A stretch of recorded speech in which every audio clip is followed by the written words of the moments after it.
If you're watching this video, there is a good chance that you own a Lexus 450h, as I do. My Lexus is 2007, so it is more than 10 years old now. And I love the car, quiet, refined. It's a hybrid, so it's good on petrol, and it still produces more than 300 horsepower, which is my personal requirement. And but it comes with a cost. Lexus charge over £100 for changing one of the tire pressure monitoring sensor. Now there's 4 in each corner of the car. Each tire have a sensor built in, and they sense the tire pressure, and they can give you a warning if your tire pressure is running low. Now they have a battery like everything else, and it's self-powered by the battery. Now they have a limited lifetime on the battery. You're lucky if you get like 10 years. So this is original cam of the car. I had the car for less than a year, and this thing started to give me trouble. Basically on the dashboard, they give me a warning message, say check system, and then the tire yellow logo start blinking. I searched high and low on the internet on a fix. I could have gone to Lexus and just pay them £85, I think, but then they charge some VAT on top. So just to change this product. Why do they have to make it non-serviceable? I don't know, but some online club member, they managed to just change the battery.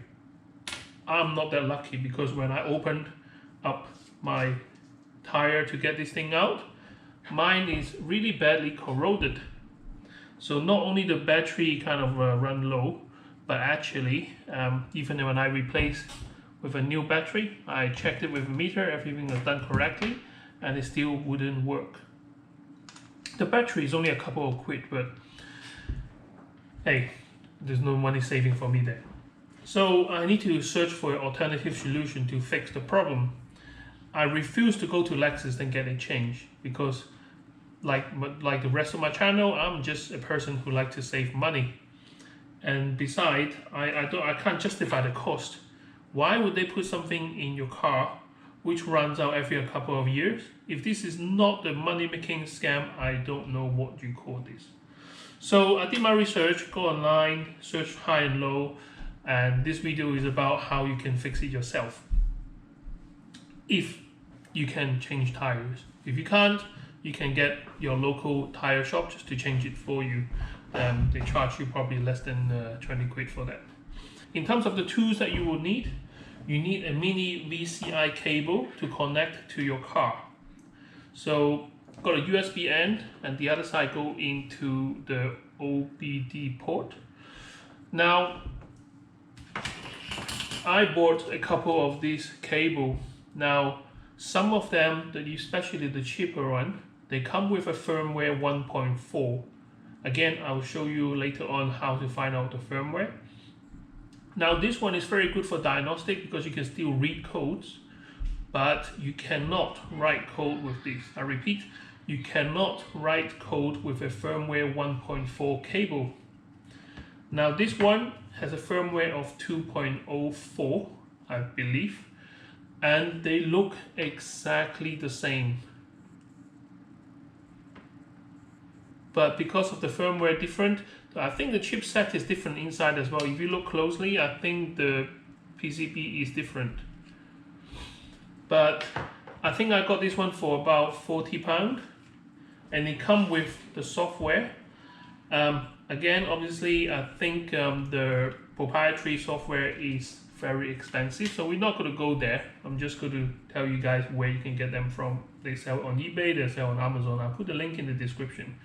So make sure you get the cable which kind of stated the firmware is 2.0.4 or 2.0 at least, definitely not the 1.4. Now in terms of the version for text stream, it doesn't really matter. I tried a couple of them, they all work. I think I got like 8.0, 10.0, I think the latest is 13. But also just look for something which will work for both Windows 32 or Windows 64. Some of the older copy of a copy software, they won't run on a certain window operating system. I got this one for about £40, and it works with my laptop here. All you need is a USB port, and if you check with the seller, I think the software installation is a lot simpler now. You just need one file and you click on it and it will install just like any other software. But the cheaper and the earlier version, it requires you to move files around, patch this, patch that. It's just ridiculous. So make sure you do your homework. Maybe just check with me before you buy them. Now on the internet, I read something about clipping a massive clip onto this, which will create a pressure to fool the system into thinking that it's actually in a tire. I tried this and it didn't work. Basically, every time you try to use the computer to write something to the ECU, there is a delay, so it will clear the message. So even though I leave it in my glove box, it gives me enough time to pass MOT. But actually, after, I don't know, 10 miles of driving, the error message come back. So basically, it just takes some time for the ECU to figure out that this sensor is not in the tire, and it gives me the tire low message. But it cleared the check system because now there is a sensor, but then it comes up at tire low pressure because obviously this is atmosphere pressure. You need to put it in the tire.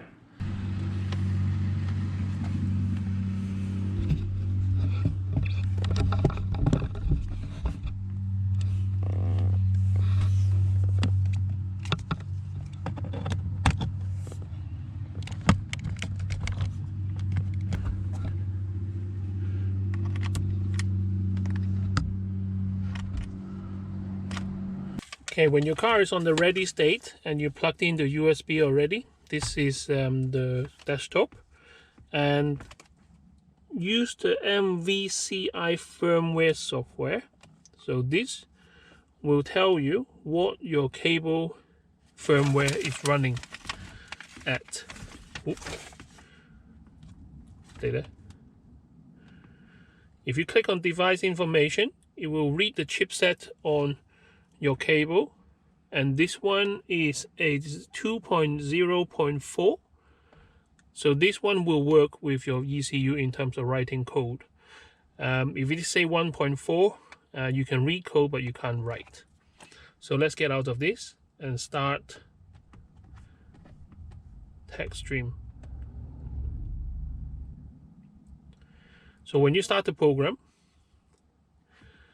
go to connect to vehicle,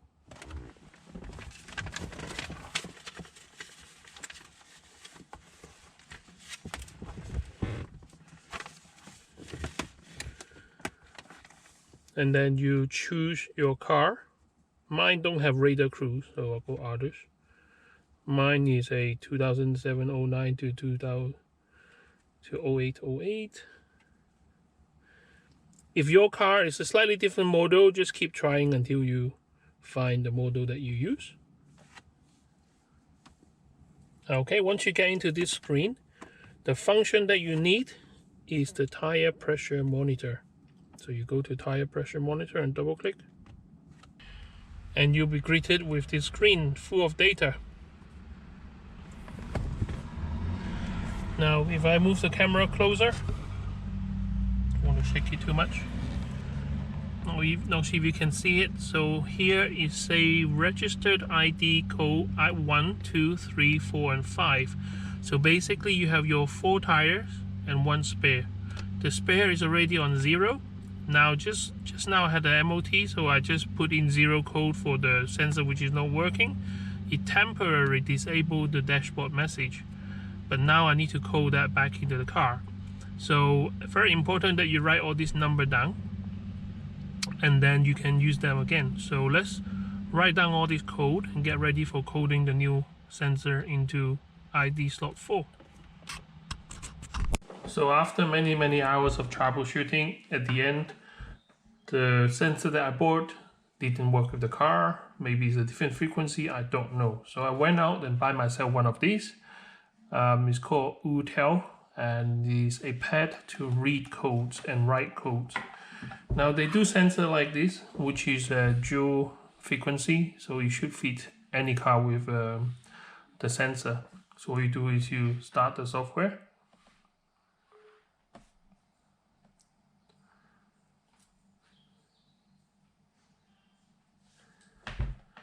connect it up, choose your car. We are using Lexus.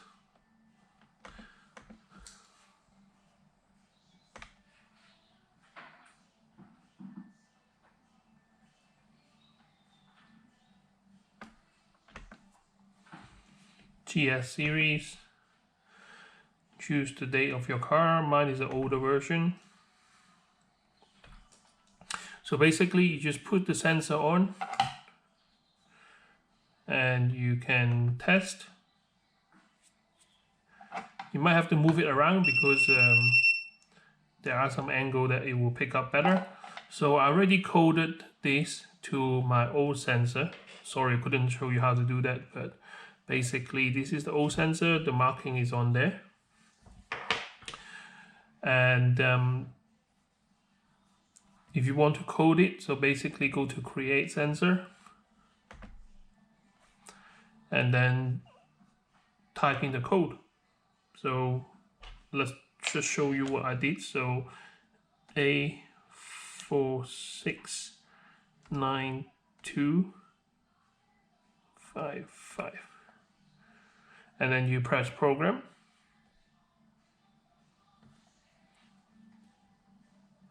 Again, it's tell you that you're programming, testing sensor.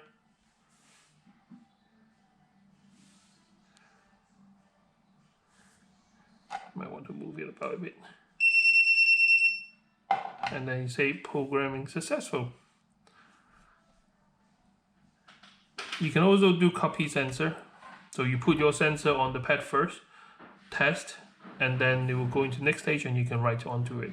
But I couldn't do that because my sensor is already corroded. Even new battery, it doesn't work. So there we go. So now this is coded to the car. If I bring this to the car, then it should solve the problem of check system. Okay, so I got all the codes ready here. So now it's ready. So now it's ready to get coding. So what you need to do is go to utility.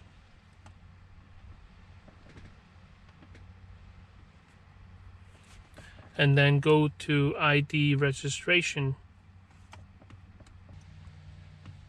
And then follow the instruction.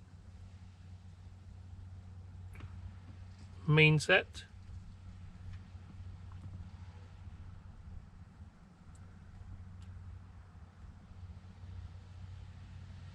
Now, if you can't get to this screen to input, most likely your cable is not the one that I have mentioned earlier.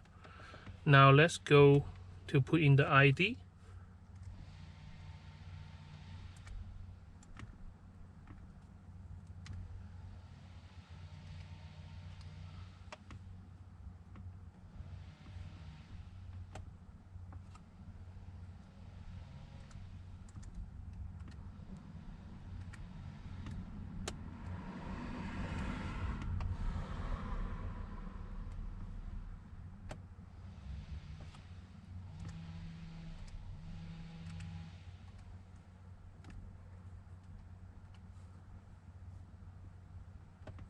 It is on a timer, but to be honest with you, you got plenty of time.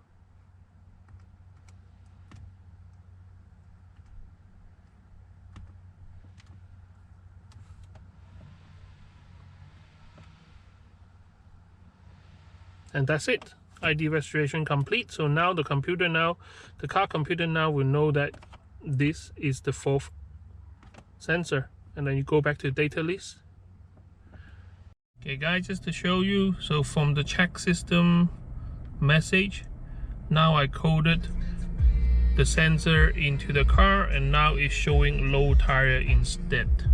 Let me turn down the volume. Yeah, so obviously there is no pressure on the sensor, that's why it's saying low tire. but it changed from a check system where they didn't get a signal to now seeing low tire. So when I put this in the tire and pump up the pressure, hopefully that will clear the message. Now I don't have the means to do that, so I'm driving to a tire shop. It's only a mile away, so let's see what happens after that.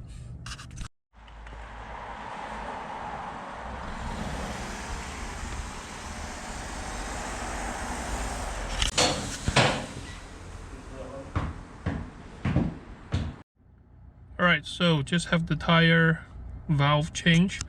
So now the digital thing is in the tire, just came out from the tire shop, and straight away the low tire message is gone. So that's all you need to do. Buy the sensor, code it yourself, bring it to a garage and get it changed. He charged me 15 quid for balancing and putting in the valve. I'm sure you can find it cheaper, but where I live in London, this is the cheapest I can find.